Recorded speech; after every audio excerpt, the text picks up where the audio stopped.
Today, we're going to pull back the curtain on the invisible forces that dictate the price of, well, pretty much everything, from your morning coffee to the copper in your smartphone.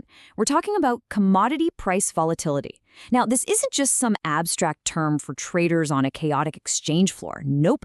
It's a critical reality for any business trying to manage its costs and supply chain in a global market that, literally never sleeps.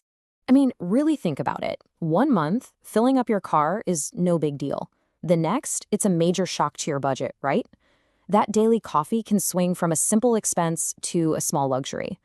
The reason for these wild swings is commodity volatility, and we are about to break down exactly how it works, why it matters, and what the pros do to navigate this chaos. So here's our game plan for today. First, we'll decode what a commodity actually is. Then we'll tackle the challenge of volatility itself and uncover the powerful forces driving those price swings. After that, we're going to open up the professional's toolkit, the instruments used to manage all that risk. And finally, we'll look at the two crucial mindsets that make this whole system go round: hedging and speculation. All right, let's jump right into section 1. Before we can get into why prices are all over the place, we have to start with the absolute basics. What exactly are we trading here? What makes something a commodity in the first place? Okay, so a commodity is essentially a basic good, a raw material that's interchangeable with other goods of the same type. And that standardization piece, that is absolutely key. It means a barrel of Brent crude oil from one producer is, for all intents and purposes, the same as a barrel from another. This is what allows them to be traded so easily and so efficiently all across the globe.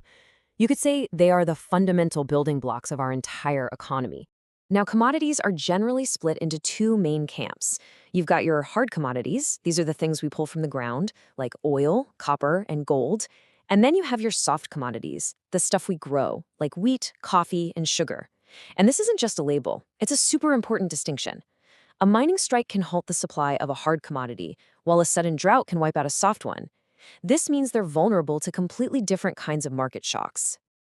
So now that we know what we're dealing with, let's dive into the core challenge they present: their constant, often unpredictable, and sometimes seriously dramatic movement in price. And here's the thing you have to remember. Volatility isn't just a bunch of numbers on a screen. It's real-world risk. Imagine you run a construction company. A sudden spike in the price of lumber or steel can totally torpedo your profit margins on a project you priced out months ago. This financial uncertainty is exactly what keeps CEOs and business leaders up at night. So what's actually causing all of this chaos? Well, it almost always boils down to that timeless economic duel between two really powerful opposing forces: supply and demand. On the supply side, literally anything that disrupts the flow of a commodity can send prices haywire. Just think about it: a sudden crippling drought in a major coffee growing region, or a geopolitical conflict that shuts down a key shipping lane for oil tankers. Even something like a single mining strike can halt copper production for weeks. When the available supply is suddenly squeezed like that, prices often react instantly and dramatically. And then, on the other side, you've got demand, which can be just as dynamic. When the global economy is booming, more factories need more raw materials, and that drives up prices.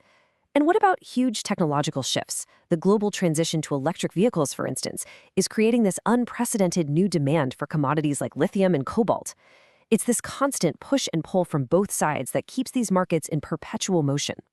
Okay, so we've seen the chaos. We've seen the risk. So how on earth do businesses even begin to operate in this environment? Well, they don't just cross their fingers and hope for the best. They use a very specialized toolkit of financial instruments, tools that were literally invented to try and impose some order on all this uncertainty. This toolkit has 6 primary instruments. Now, we're about to run through them. And yeah, it might seem a little technical at first, but stick with me, because understanding these is absolutely key to understanding how the modern economy really functions.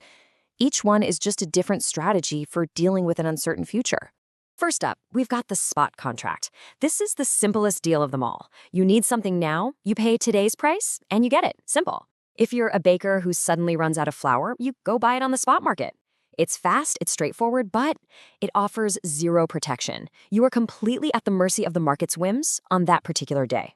So how do you protect yourself against those future price swings? Well, one way is with a forward contract. This is basically a private deal between two parties to buy or sell something at a future date, but for a price that you agree upon today.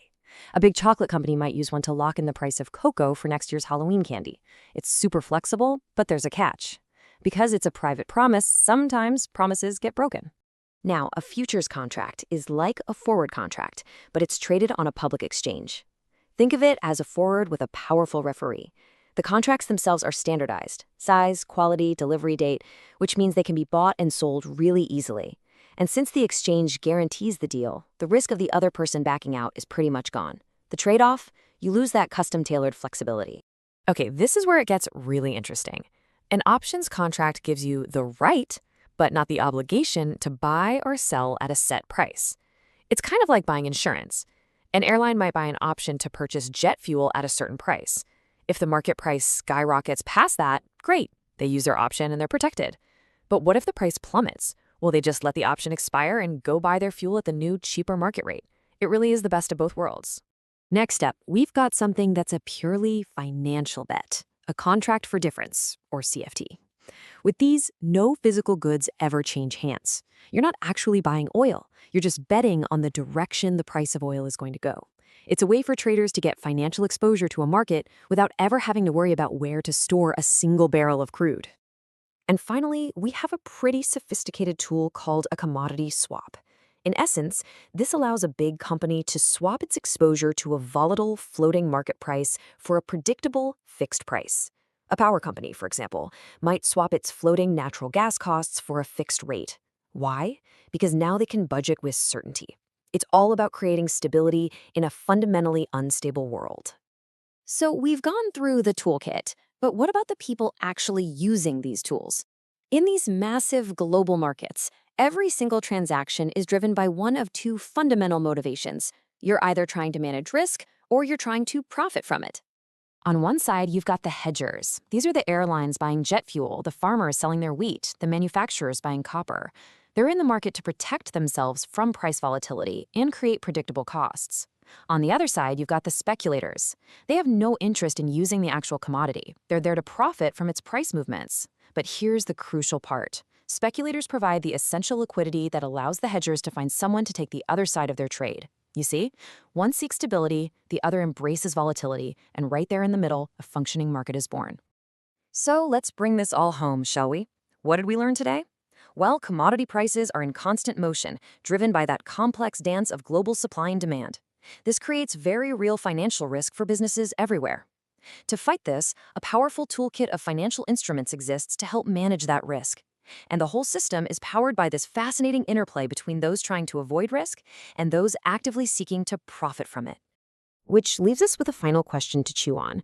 With all these sophisticated tools and complex strategies, are we actually mastering risk?